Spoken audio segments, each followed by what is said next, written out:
Pleasant morning to all of you. Today, these are the proud moments for me that I got this opportunity to participate in this Teacher Fest. It is the actual platform where I can express my views and tell about the ways of my teaching, how I am using teaching learning material in my classroom.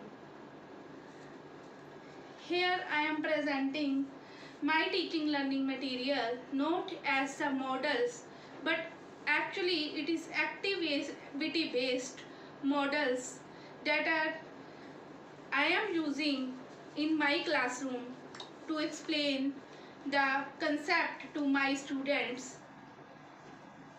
In my opinion, teaching learning material is only said to be effective if every student of my class is learning the concept very well. Here I have animal cell and plant cell model. By teaching plants and animal cells from these models, I am not even satisfied because I don't know my students have got my point clearly or not. After teaching these two cells, I am using some activities. I am giving a blank chart to my students. Here only the walls of the cell are presenting in this chart. I will give this to my students and randomly call them to do something. Firstly, I told them, then tell me which cell is this and which one is this. After that, the students are telling me about this, that this is animal cell,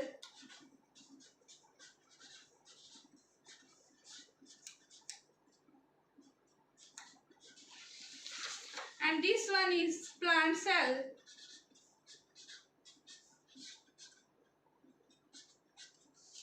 Then I will give them the organelles.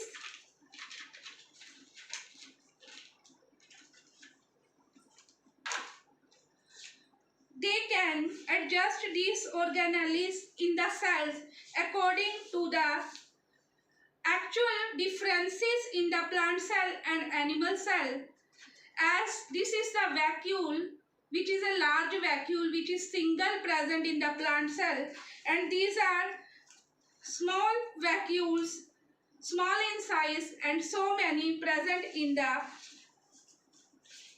cell, animal cell. And this plant cell contains cell wall including plasma membrane, and here only plasma membrane is present in the animal cell.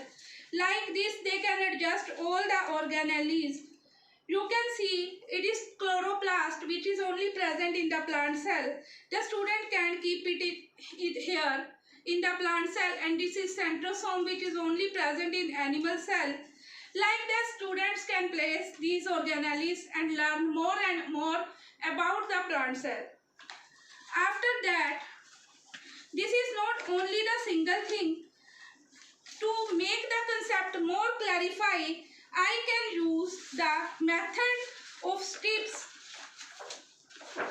where I written the difference between the plants and animal cells, and I will give them a blank chart, plant cell and animal cell, where they can place these strips according to the plants and animal cell difference. It can be just like this, and they can very easily learn the differences between the plant cell and the animal cell. Similarly, the very important topic of the 10th class, metals and non-metals, difference between metals and non-metals.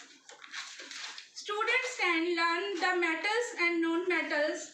They are reading metals and non-metals. I can clarify the concept, but I can't sure that my students are clear about the metals and non-metals differences. For that, I and give them these strips where the differences of metals and non-metals are written, and see, the students can use these strips and they will make the difference like this. See, it is a very simple activity, but I am sure if someone applied this method to their students, I am very much sure that first bencher to last bencher, every student will got the point